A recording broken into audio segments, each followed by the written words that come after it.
Hello everyone and welcome back to the channel. Today we are doing the second part of that Flashpoint we started yesterday, and we do have our Hatchetman. This is provided for us by the Lyran Commonwealth and we are unable to change it, so I have switched out our lovely Hellbringer C for our Atlas 7S to bring that heavier firepower to bear while we have a basically stock mech with a relatively okay pilot instead of, well, custom-made mech with really good pilots. We do, of course, still have the Marauder 5M and our Dervish 6M, heavily modified to include clan technology and recently clan MGs. So, with that all said, let's go ahead and get on the draw.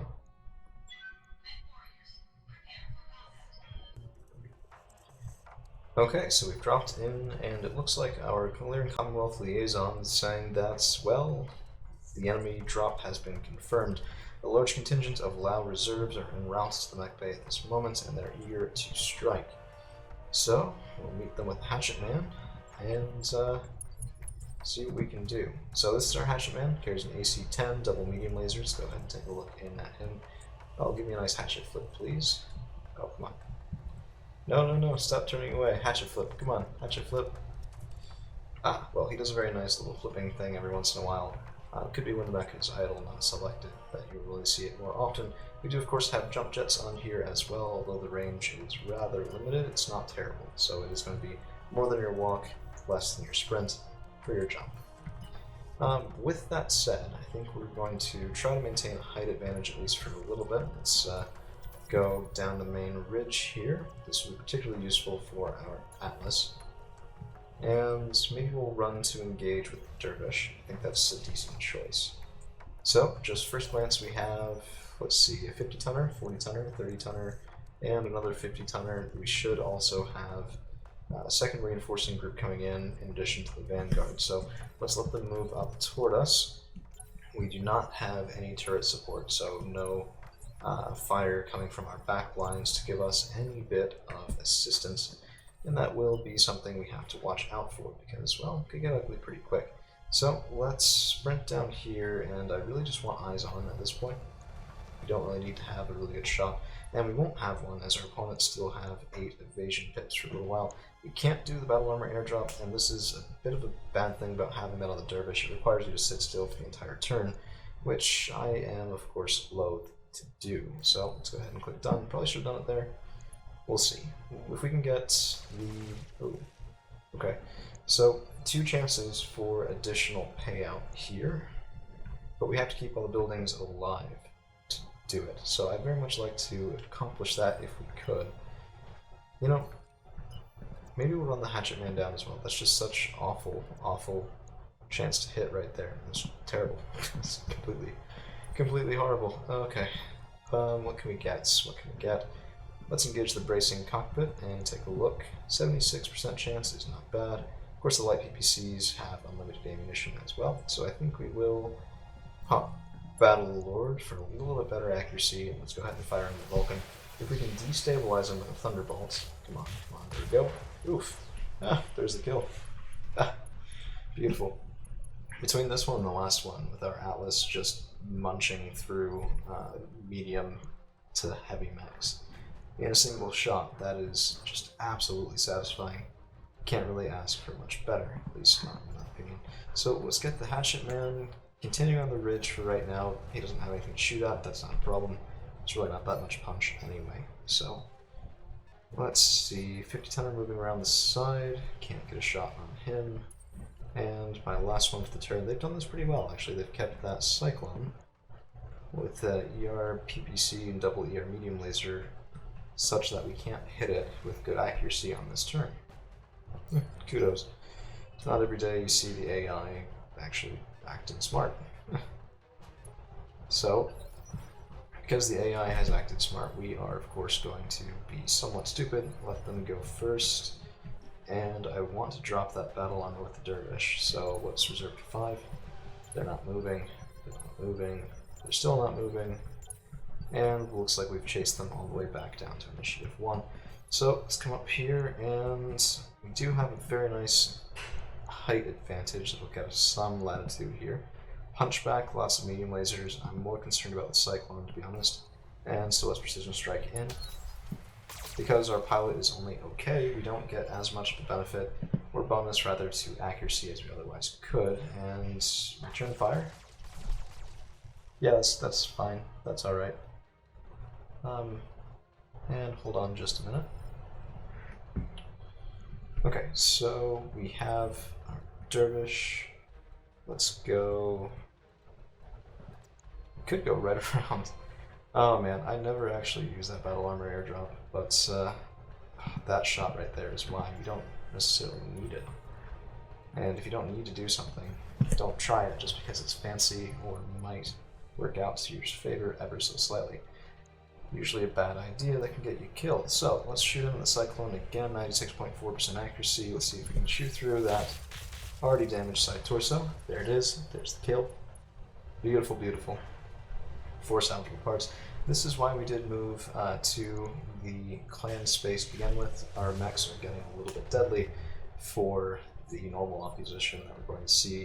This sort of thing, and yeah, that's partially my fault for bringing the Atlas 7S. It is a bit of a big bad killing machine, and a 2.5 skull deployment I should have expected to be a little bit easy, but yeah, it's Battletech Advanced 3062, you never know what you're going to get, and I have, of course, been a little bit, well, panicked is the wrong word, but I believe cautious is a decent description, after getting absolutely smacked one time during our previous campaign, where I lost most of my entire lance in one go. So, let's open up on the Hunchback. Jeez. I think I might have shot him enough times. I'm not entirely sure, but I think I got somewhat close. Okay, so hostile reinforcements, they are on the other side of the valley. Looks like 2 vehicles and an unidentified 75-ton mech. Could very well be a Marauder, although I don't see that right now. And it looks like it should be a full group of 4, so there's probably a 3rd vehicle that we didn't have eyes on previously. Okay, so what this means is that our dervish is going to have to come around here and finish the job, hopefully as quick as can be. Let's see. Let's fire in, let's switch the MGs to 3, and this should be overkill. Beautiful. If nothing else, by the way, I do love watching those MGs fire. Just the extra added little bit of flashing lead into our enemy's rear armor is a beautiful, beautiful sight. Let's go ahead and reserve down. I want that 75. I want the 75 tonner to move so I can have a chance to shoot them. And okay, enemy vehicle there as well. We do still have 7 turns, but I don't think we need them unless they're dropping another group of reinforcements. This should be relatively simple to wrap up. So, a bit of a light barrage of what looked like LRM fire. It's a little bit confusing. Stalker 4P, periphery, LRM 10 would have been what just opened up. 2 large lasers not really coming online quite yet. Let's see if we can kill the Gladius. I want that AC-10 offline. And we do have an excellent tool for killing vehicles, so I may as well put it to good use, and our Marauder does not disappoint. Let's see what Matchstick in that Hatchetman can do. And okay, here's a jump. This is why jump jets are good. Ryan, you should put jump jets on things sometimes. If nothing else, it's fun to watch. It did also put us up on top of this rock to get a wonderful vantage position to fire in at our erstwhile opponents. We do still have the racing cockpit engaged, but we need to reposition ever so slightly, and not a great shot on the hover transport because of its own evasion, so let's fire in at the Stalker. Lots of ammunition on that guy, so if we pound through any one of those hit locations, we might be able to get an ammunition explosion. Looks like we might have. Yes, SRM ammunition went up, we do have a pilot injury. Bleeding out in 2 turns, which I don't think is time that we're actually going to give him. So let's fire in again at that Brutus assault tank. AC-10 does find his mark. Looks like one of the medium lasers as well. Could have been better, could have been worse. Maximum hover transport still moving up even farther, and that thing is going to be annoying just to land a hit on, let alone actually kill. Our dervish is now out of position, but we're moving him along, and let's pop vigilance. We can go even faster on the next turn and inspire the rest of the team just that little bit extra. Okay, so if I run up here, I can get a shot there, 92% chance.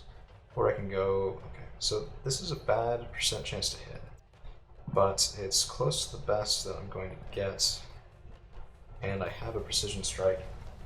And the hover transport is annoying as hell. So, may as well. 70% chance to hit. Man, we have some good pilots. Never underestimate the difference a good pilot can make instead of just a simple tech upgrade. Looks like we have exposed structure, but it's going to be very hard to repeat that shot.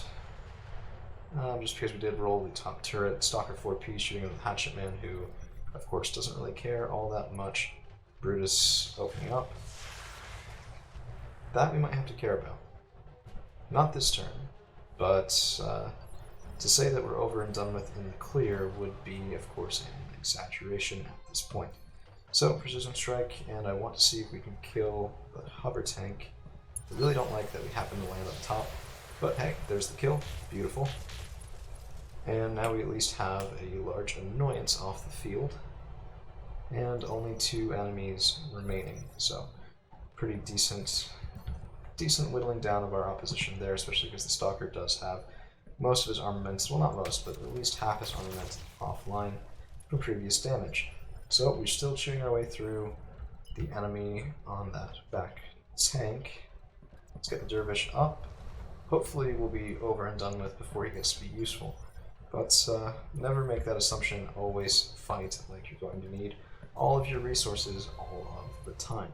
So let's fire in at the Brutus, 99.1% chance to hit, and of course dealing 100 damage, well, pre-damage mitigation, so it looks like 85 per shot is enough to bring that last tank offline, and now we just have the Stalker himself, who's hiding from me. How are you actually hiding from me? Okay, so we have to unbrace the Atlas to move him enough to get line of sight, and we don't have the spare heat to pop Battlelord. We would cook with that.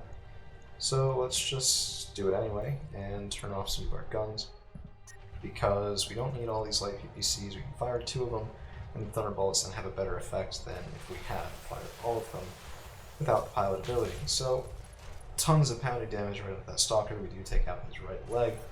Pilot eject, and that should be the mission. Yep, all targets eliminated. That's all we've got for right now. Thank you all for hanging around, and we'll see you again real soon.